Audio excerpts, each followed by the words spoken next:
இன்றே டவுன்லோட் செய்து உங்கள் ஃபேவரட் ஷோக்களை என்ஜாய் பண்ணுங்க.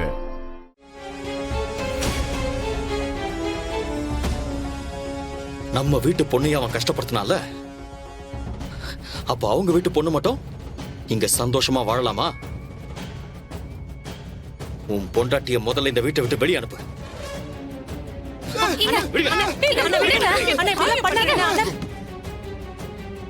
தீபா, தீபா இங்க பாரு. அப்படி இல்ல. இது பாரு. சொல்ல கேளு. தீபா.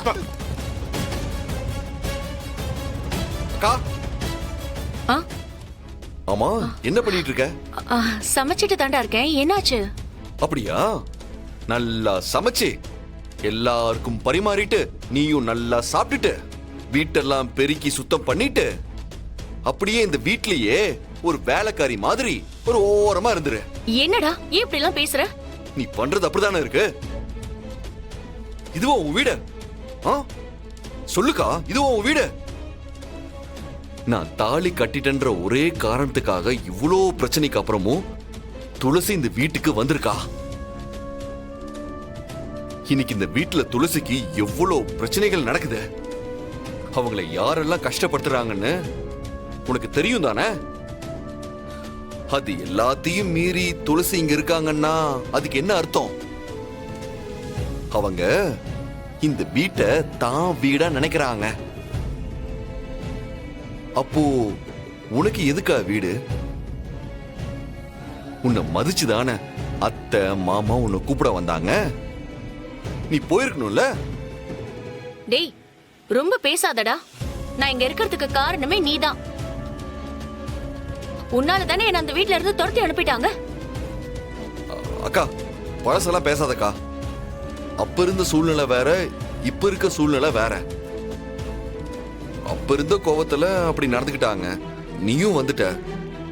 இப்ப வந்து கூப்பிட்டாங்கல்ல, போறதை விட்டுட்டு வீம்பு புடிச்சுக்கிட்டு வீட்லயே உட்காந்துட்டு இருக்க. இல்லடா, எனக்கு அங்க போக விருப்பம் இல்ல. அக்கா, இந்த முடிவு வாழ்க்கைக்கு நல்லதே இல்ல. ஆமா, உனக்கு என்ன புதுசா ஆக்குற? உனக்கு தான் என் புருஷனையும் பிடிக்காது, அந்த குடும்பத்தையும் பிடிக்காது. அது வந்து அந்த குடும்பத்தை பத்தி தெரியாதப்ப. இப்ப அப்படி இல்லல்ல அக்கா. அந்த வீடு ஒரு சொர்க்கம்க்கா. நீ அங்கதான் இருக்கணும்க்கா. நடந்ததையெல்லாம் மறந்துருக்கா. அக்கா, நான் இது வரைக்கும் உன்கிட்ட ஆசைப்பட்டு ஏதாவது கேட்டிருக்கேன்னா தயவு செஞ்சு என் கூட வா. நானே உன்னை கூட்டிட்டு போய் விட்டுட்டு வந்துடுறேன்.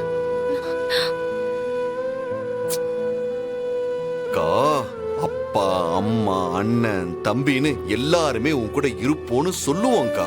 ஆனா யதார்த்தம் அது இல்லக்கா. எனக்கும் கல்யாணம் ஆயிடுச்சு, அண்ணனுக்கும் கல்யாணம் ஆயிடுச்சு, அப்பா அம்மாவுக்கும் வயசாயிட்டே இருக்கு. எத்தனை நாளைக்கு உன்னை பார்த்துப்பாங்கன்னு நினைக்கிற?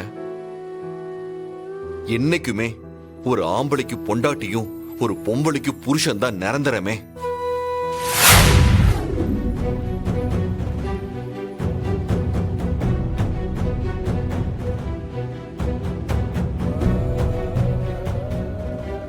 என் புள்ள வாழ்க்கையையும் கெடுத்துட்டீங்க, என் பொண்ணு வாழ்க்கையையும் நாசமாக்கிட்டீங்க. இன்னும் என்ன செய்யணும்? ஏங்க, உங்களுக்கும் எங்க குடும்பத்துக்கும் ஏதாவது முன்ஜென்ம பகையா? ஏங்க இப்படி எங்க குடும்பத்தை சீரழிக்கிறீங்க? என்னது சீரா? எங்க லாரியில கொண்டு வந்துட்டு இருக்கீங்களா? லாரியில கொண்டு வந்து செய்யற அளவுக்கு இவங்க என்ன நம்மள மாதிரி வசதியான குடும்பமா? 3 வேளை கஞ்சிக்கு கஷ்டப்படுற அண்ணாட காட்சி சீரு கொண்டு வந்திருக்காங்களா? சீரு. உங்களோட உறவும் வேண்டாம், உங்களோட சீரும் வேண்டாம். எடுத்துட்டு போங்க எல்லாத்தையும். எடுத்துட்டு போங்க. எடுத்துட்டு போங்க.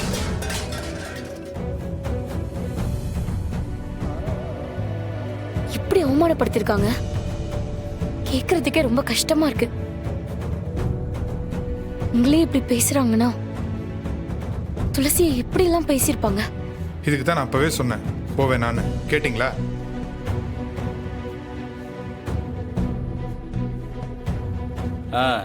என்னப்பா, சீரெல்லாம் கொடுத்துட்டீங்களா? அதெல்லாம் ஒரு சீரும் கொடுக்கல ப்ரோ. போய் அசிங்கப்பட்டு தான் வந்திருக்காங்க. என்னடா சொல்ற? ஆமா, கேளுங்க. அப்ப எடுத்துட்டு போனதெல்லாம் திருப்பி கொண்டு வந்துட்டீங்களா? எங்க அந்த சீரெல்லாம்?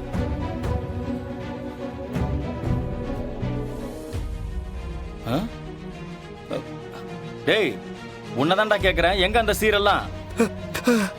ஆ? ஆ? எதுடா? அதுவா? அந்த கட்டப்பையா?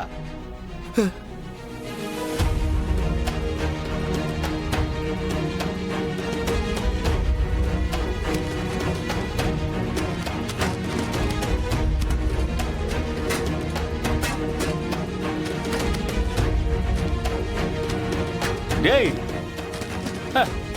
அவன் டிராக்டர்ல சீர் கொண்டு போய் பாத்திருக்கேன்டா. நம்ம குடும்பம் தான்டா 2 கட்டப்பையில சீர் கொண்டு போயிருக்கீங்க. ஏங்க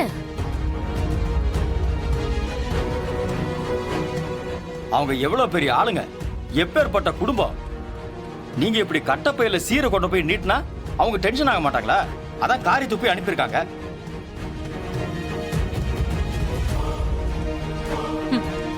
ஆமாண்டா, நீ கட்டு கட்டா பணத்தை கொண்டு வந்து எங்க கிட்ட கொடுத்து நீட்னல்ல, அந்த பணத்துல எங்களால சீரை வாங்கிட்டு போக முடியல.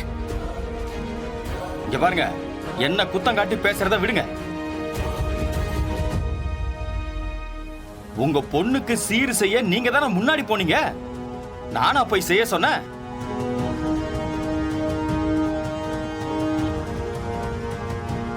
இங்க பாருங்க, ஒரு காரியத்தை செஞ்சா அதை ஒரு தரமா செய்யணும்.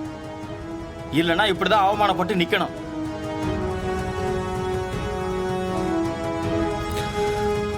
அதான் நீ வரலப்பா. இந்த அவமானம் கஷ்டம் எல்லாம் எங்களோட போட்டோம். நீ ஒன்னும் அதுக்காக வருத்தப்பட வேண்டாம். எனக்கு ஒரு வருத்தமும் இல்ல. எனக்கு இதெல்லாம் தெரிஞ்ச விஷயம் தானே. இதெல்லாம் எந்த கடையில வாங்குனீங்கன்னு சொல்லுங்க, கொண்டு போய் கொடுத்துட்டு காசை வாங்கிட்டு வந்துடுறேன்.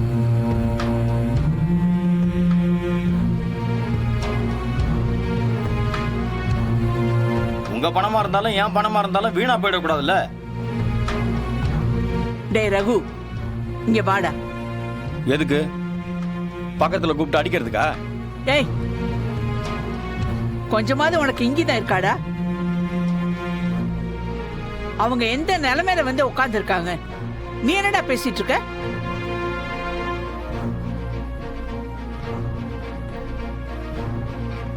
எப்ப பார்த்தாலும் உனக்கு பணம் பணம் பணம், அதான் உனக்கு உலகம் இல்லையா? ஆமா அப்பத்தா, பணம் தான் உலகம். அது இல்லங்கிறதுனால தானே அவங்க நம்மள மதிக்க மாட்டேங்கிறாங்க. இங்க பாருங்க, பணம் தான் நம்ம மதிப்பை முடிவு பண்ணுது. அதை புரிஞ்சுக்கங்க முதல்ல.